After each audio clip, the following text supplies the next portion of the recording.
নৈতিক বৈধতা বা অধিকার আছে। এখন এই প্রশ্নটা অনেক জায়গা থেকে আসে বা আলোচনাটা ওঠে যে আওয়ামী লীগের অন্তত 1 থেকে 1.5 কোটি ডেডিকেটেড নেতাকর্মী আছে, যাদের মধ্যে সবাই হয়তো এই গণহত্যায় অভিযুক্ত না, কিংবা আওয়ামী লীগের এই লুটপাট এবং ধ্বংসযজ্ঞ বর্বরতার সাথেও জড়িত না। সেক্ষেত্রে আমাদের অবস্থানটা পরিষ্কার যে যারা এই জুলাই অগস্টের এই বর্বরতা হত্যাযজ্ঞ সহ গত 16 বছরের আপনার দেখা যায় বিরোধী দল একটা সভা সমাবেশ করতে গেলে হামলা হয়েছে, বিরোধী দলের নেতা কর্মীদেরকে মিথ্যা মামলা দিয়ে হয়রানি করেছে।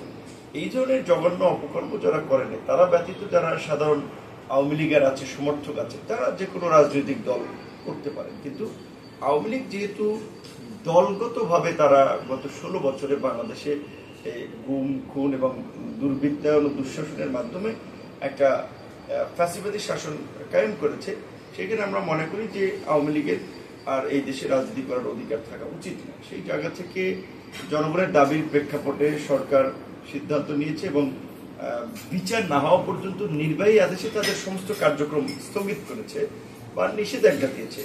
একই সাথে আমরা কিন্তু এই দাবিটা জানিয়েছি যে নির্বাহী আদেশে নিষেধাজ্ঞা দেওয়াটা বা নিষিদ্ধ করাটা এটা আন্তর্জাতিকভাবে কিংবা আইনের দৃষ্টিতে আসলে ভালো মেসেজ হবে না। সেই জায়গা থেকে আমরা পরিষ্কার দাবি করছি, যেহেতু দলগতভাবে আওয়ামী লীগ এই হত্যাযজ্ঞ চালিয়েছে, আন্দোলন দমন করার জন্য রাষ্ট্রযন্ত্রকে ব্যবহার করেছে, 16 বছরে গুম খুন চালিয়েছে, সেই জায়গা থেকে এর জন্য তাদেরকে বিচারিক প্রক্রিয়ায় তাদেরকে নিষিদ্ধ করা হবে। এখন যেহেতু বিচারিক প্রক্রিয়াটা লং টার্ম সময়ের প্রয়োজন, স্বাভাবিকভাবেই বাংলাদেশের এই বিদ্যমান সিস্টেমে একটা বিচার করতে হলে আপনার 3 থেকে 5 বছর, 7 বছর, 8 থেকে 10 বছর লেগে যায়। তাহলে 8 থেকে 10 বছর, 5 থেকে 7 বছর এই সময়টা আওয়ামী লীগের কার্যক্রমের কি হবে? সেই জন্য এই ছাত্র জনতা রাজপথে নেমে যে দাবি জানিয়েছিল যে বিচার না হওয়া পর্যন্ত অন্তত তাদের কার্যক্রমে নিষেধাজ্ঞা প্রদান করা, সেটি সরকার সিদ্ধান্ত নিয়েছে। আমি মনে করি যে এই বিচার সম্পন্ন হলেও আওয়ামী লীগ দলগতভাবেই এই বিচারের কাঠগড়ায় দাঁড়াবে, সেখানে তাদের আর বাংলাদেশের রাজনীতিতে সুযোগ নেই। তবে আওয়ামী লীগের সাধারণ কিংবা নিরীহ নেতা কর্মীরা চাইলে যদি অন্য দল করে নতুন দলে যুক্ত হয়, সেটা তারা হতে পারে।